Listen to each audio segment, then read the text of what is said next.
Bismillahir Rahmanir Rahim. In the name of Allah, the most compassionate, the most merciful. May Allah's peace and blessings be upon the Holy Prophet of Islam Muhammad and his immaculate progeny, Ahlul Bayt. Brothers and sisters all over the world, Assalamu alaikum and welcome to yet another edition from series of Quran in Today's Life. A series of programs which are trying to have a thematic exegesis of the Holy Quran. In our previous sessions, we started a discussion on the spirituality in the Holy Quran. We have covered different concepts in this regard, but in our last show, in fact, we have been talking about the practical instructions on self-purification. Inshallah, in this very show, we shall be trying to talk about the key concepts of spirituality. For this important concept and issue, we are joined by the respected scholar from prestigious Hawza Ilmiya of Qom, Sheikh Hujjatullah Dawoodi. But before starting our discussion and asking him the first question of the show, I would like to welcome him to the show, say salam to him and welcome him to the studio. Assalamu alaikum wa rahmatullahi wa barakatuh. Also, I say salam to all of the viewers. Thank you very much. Sheikh Dawoodi, if you remember, we have been talking about the, in fact, practical instructions of self-purification, but now we are trying to open another horizon to the discussion on the spirituality, that is the key concepts of spirituality. What are the most important concepts in spirituality, and how should they help us to, or they help a traveler to the way to the perfection? Bismillahir Rahmanir Rahim. Alhamdulillahi Rabbil Alameen. Wassalatu wassalamu ala khayri khalqihi Muhammad wa alihi at-tayyibin at-tahirin al-ma'sumin. Salawatullah alayhim ajma'in.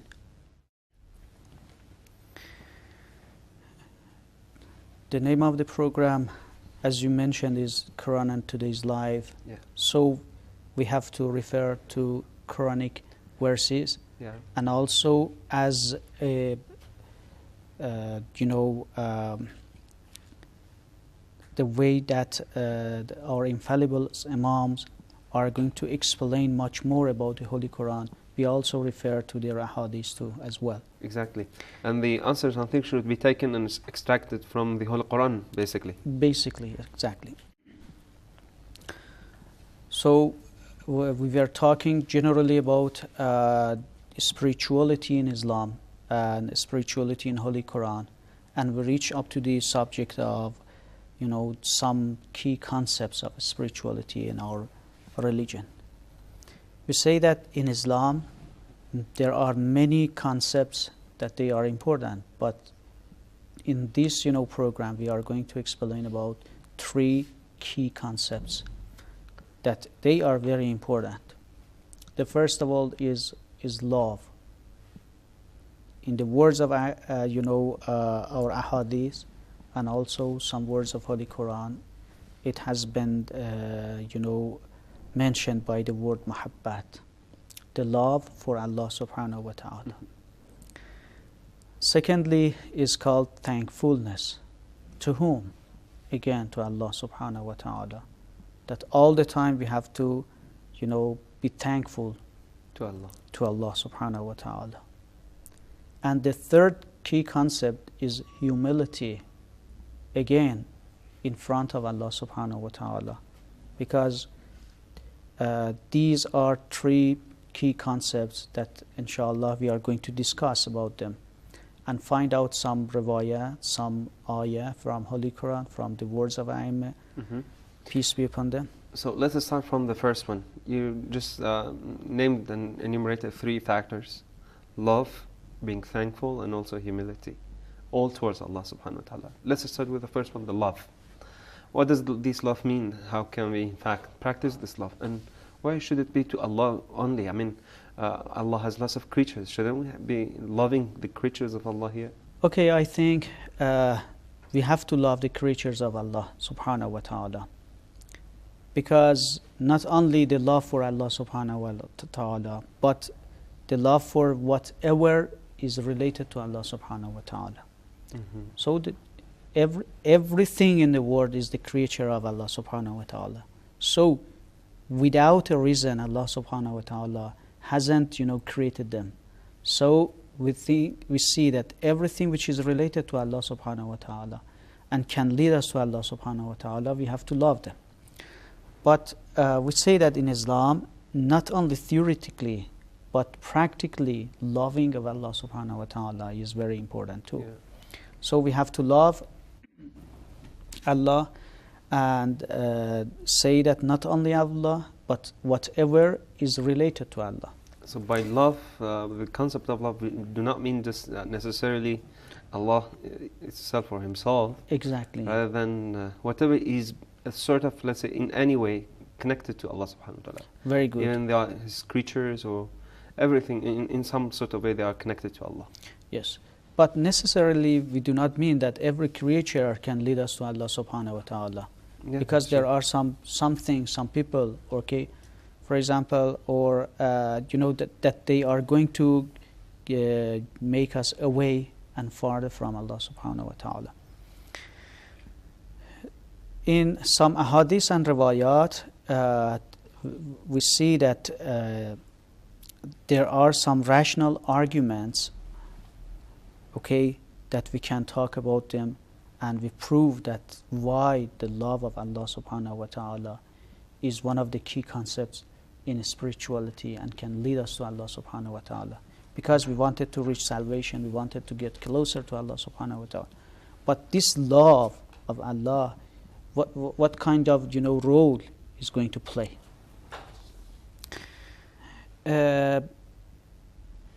I want to say about one of the things that happened at the time of the Prophet. The Prophet sallallahu alaihi wasallam was among his companions, and they were surrounding around him. So the Holy Prophet asked them a question. He asked them, what is the most important handhold in Islam? So because they were all Muslims and they knew about the most important things and factors in Islam, so everyone answered differently. One of them, for example, answered maybe salat and prayer is the most handful, because they knew that salat and prayer is similarized to the pillar of the religion. The Prophet said no. Another one said maybe Sawm and fasting. Again the same reply. And also another one said maybe Hajj, because this is very important. The Prophet talk about Hajj too much in Holy Quran and so on. Maybe. So everyone answered differently. Yeah. But finally they referred to the Prophet and said, yeah, the Prophet and Allah subhanahu wa ta'ala knows better than us. So what is the answer? The Prophet answered in one word. He said, to love and like whatever for the sake of Allah, and to dislike for the sake of Allah subhanahu wa ta'ala. So it shows that the importance of love for the sake of Allah subhanahu wa ta'ala, because whatever is on the way of Allah, we have to love it, and whatever is out of this way, we should really hate it. Mm-hmm. That's why we have tawalla and tabarra, love and hate in our Islamic teachings. I think it is the reason, because I explained before that. So this is the logic of hate. I mean, whatever is against Allah's love should be hated. Hated, yes. Previously, I explained that Islam, or maybe the topics that we are going to talk about them, are going to be discussed rationally, and they are going to be supported by rational arguments. So we say that, yeah, everything in the world has an opposite, So for example, light and darkness, they are opposite each other. And when something is the opposite of another one, it means that one is the lack of another one. For example, the lack of light is darkness. Darkness is nothing, according to the words of philosophers. They say darkness is not a special thing. It is nothing. I mean, it is the lack of light. When there is no light, it So means it it is doesn't darkness. exist, you mean? Yeah, exactly. So we say that whatever is related to Allah subhanahu wa ta'ala, these are the things that existed. So some people say, why in Islam you dislike something all the time? Just only you should put love in your heart. It means that everything that we do not, that cannot reach us to Allah subhanahu wa ta'ala, It doesn't we should exist take at it. all. Yeah, it doesn't exist. We should take it out of our heart and put it away. Very nice, very beautiful. So Very good point. we say that these are opposites of each other: love and dislike. Like and dislike. Well, very nice and good point. You just mentioned that whatever, is not in the love and is not connected to Allah, so it doesn't exist. That's why we hate something, and the hate itself does not exist inside the love. And whatever we have toward Allah is the love. It's mere love. So we have no hate, in fact. But hate is something which does not exist, and whatever is not in this way toward perfection toward Allah is called hate. In fact, natural hate does not exist. Very good point was mentioned, and inshallah we shall be continuing our discussion after a very short break. Stay tuned, we'll be back in a few seconds.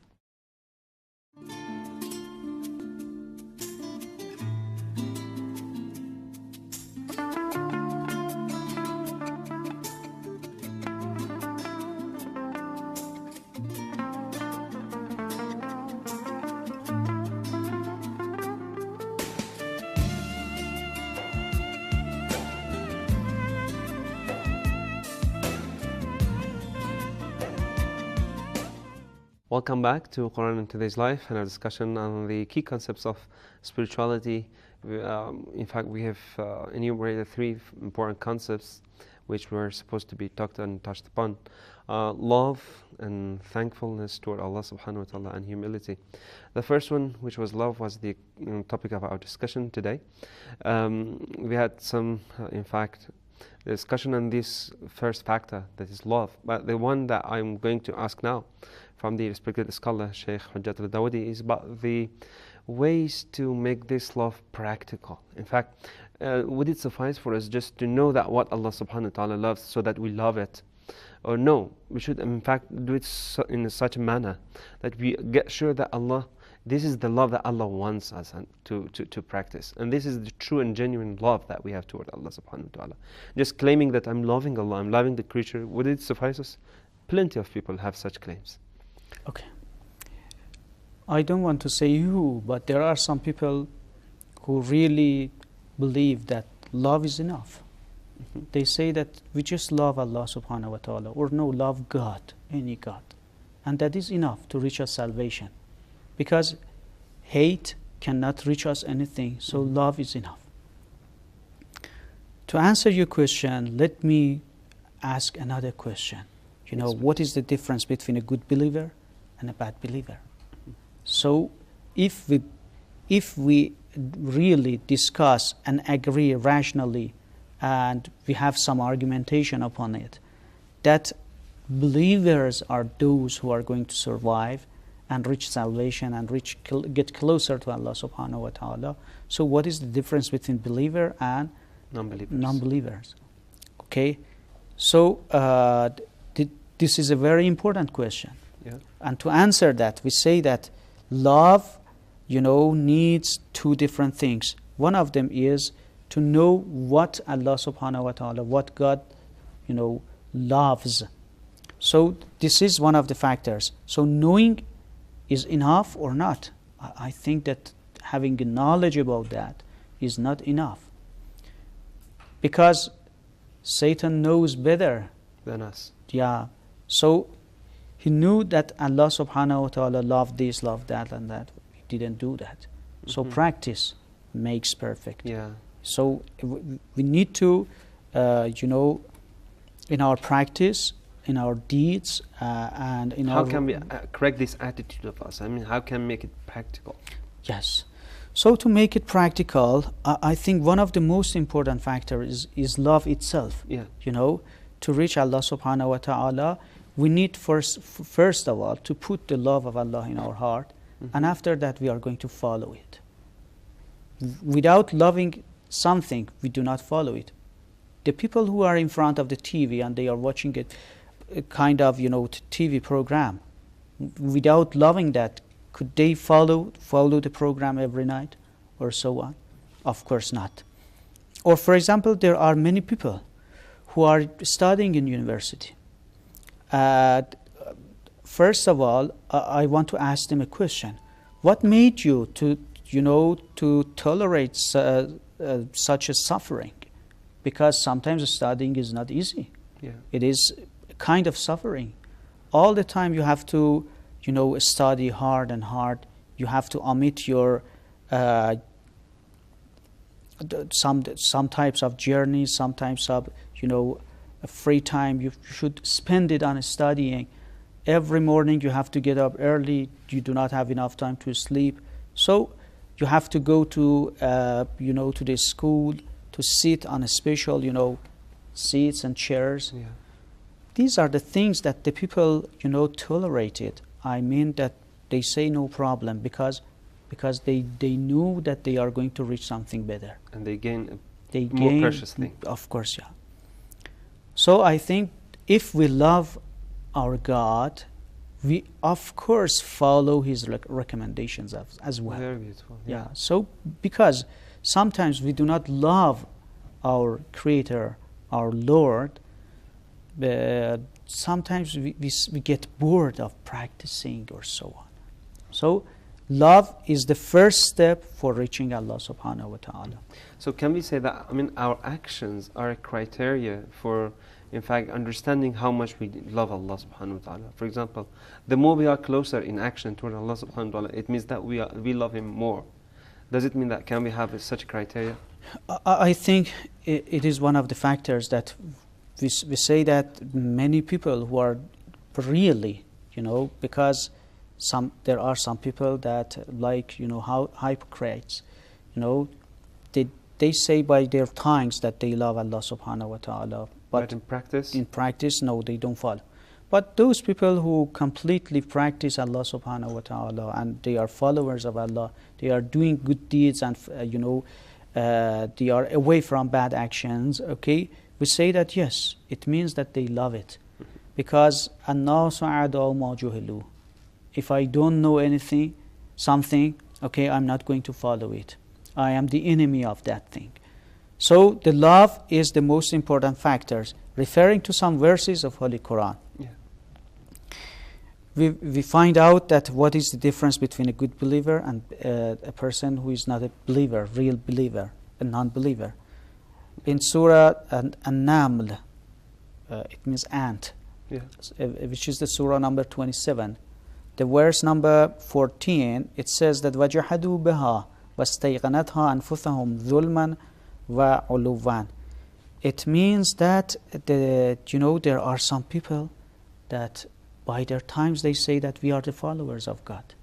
They know, but they don't follow. The same as the Satan himself. Satan knew what is good, what is bad, but he unfortunately didn't follow Allah subhanahu wa ta'ala, didn't accept when Allah subhanahu wa ta'ala says to do something, be humble in front of Adam. Satan was not. Yeah. So we say just if we know, it is not enough. So mere knowledge is not enough. Mere knowledge is not enough. Practice is needed. Practice is most important ones. Okay. Yeah. And Yes, please. Go on. And to, sometimes we say that to declare with our tongue that we love Allah subhanahu wa ta'ala, it is not enough also. Because everyone knows that if I say by tongue that I love something, but I do not practice according to that, it is, for example, if I say that I love my father, but whatever my father says, I do not, do it. And whatever he does, I do, vice versa. Of course, yeah, or maybe this is the worst, of course. We cannot say that I love my father. If I love my father, I do whatever he says. Mm-hmm. Exactly. And also sometimes I do not, stay to say something and after that I do it. Before he says something, I do whatever he likes. So out of your explanations, one can conclude that maybe love is a good criteria to, in fact, even evaluate one's iman, one's belief, as you said, because when for the believers and non-believers, as you said, this love can be a criteria. So this is a good criteria for knowing, what is the true and genuine, in fact, belief toward Allah subhanahu wa ta'ala. This is the things that I want to, mention here is, there are some people that say love is enough, okay? And in their religion or in their faith, there is no place for practice. We say that love is the first step, but love brings us to action. Yeah. So without love, we cannot do anything. It motivates us. Of course, yeah. But, if we say that we love, it is good. But we shouldn't, stay there. Mm-hmm. We should go a step forward and forward and forward. So the same, for example, I say, oh, I love, to be educated. Mm-hmm. Is it enough? So I have to do something. Mm-hmm. If I love to be educated, I have to, for example, enroll in a good university. I have to study hard. I have to, study so much. And, these are the things that can make me a well-educated person. Mm-hmm. But just by saying, I love, education, it's not enough. sufficient. Yeah. So it's a good starting and turning point for us, just to start. From here, from the love, we can start and go to the next step, which is, let's say, shukran, thankfulness, being thankful to Allah subhanahu wa ta'ala. Okay, inshallah, because I think it's going to take so much. Just I mentioned that with love, I can reach thankfulness toward God, and with thankfulness... What is the passage of this? From this love, how can we pass to thankfulness? Because if I love someone, I would be thankfulness toward him. Mm-hmm. Okay? So I think that through love, we can reach different things. Of course, I don't want to mention that these are the only three key concepts. But we say these are the ones that can be extracted from the Holy Quran. Yes, yes. And also we say that these are the most important ones. Mm-hmm. So to distinguish between a good believer and a person who is not a good believer, we say love is a good factor.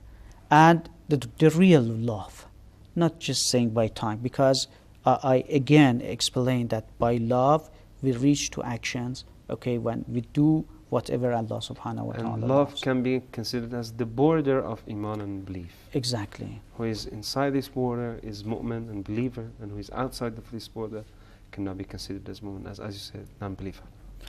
Very good. Well, Sheikh Dawoodi, we have a few minutes to finalize our discussion because we are at the last seconds and let's say last minutes of this show. Is there any point to be added to the discussion, or to, in fact, summarize the discussion? Okay, yes. I think, to get to the conclusion, we were talking about the subject of love. Mm-hmm. Now we want to find out how we can reach a real love. Yeah. I have some practical ways. First of all, to study about the life of the people who were real lovers of Allah subhanahu wa ta'ala, who really loved Allah subhanahu wa ta'ala. Like awliya and imams and Exactly. infallibles. So studying, about the life of infallible imams, some people who were, called as awliya, and these people that were really successful in this way, to study about their love is one of the most important factors and a practical way to reach love. And also, again, thinking. Mm-hmm. Thinking too much. And, for example, we know that telling lie is bad. Yeah. But sometimes we tell lies. Why? This love is not that much strong. Of course, yeah. Why? So we have to think about it. Before, maybe in 2 or 3 sessions before, I explained that one of the ways to reach us to Allah subhanahu wa ta'ala is thinking about our life. Yeah. One of the things is that, so if we think that telling lie has no benefit in our life, so we never tell lies. Exactly. So we have to think, today I told a lie, so what did I gain? Mm-hmm. Really nothing. So thinking about that And also studying about the Can I people's be life. considered a lover while I'm telling lie? Okay. In fact, for sure, no. It should in fact think on what we have done during our daily lives. Thanks again, Sheikh Dawoodi, for your enlightening answers to the questions. And you respected viewers for staying tuned up to the end of this show. We have been talking about the key concepts of spirituality taken and extracted from the teachings of Holy Quran. Inshallah, and our next session, which would be inshallah our last session in this series, we shall be talking about the other two factors and the other two key concepts on the spirituality, which were being thankfulness to Allah subhanahu wa ta'ala and humility, and some inshallah practical lessons in this regard. Well, I invite you to join us inshallah in our next session with the rest of the discussion, where we shall touch upon some other two factors and key concepts on the spirituality in the Holy Quran. Have a very good time. Wassalamu alaikum wa rahmatullah.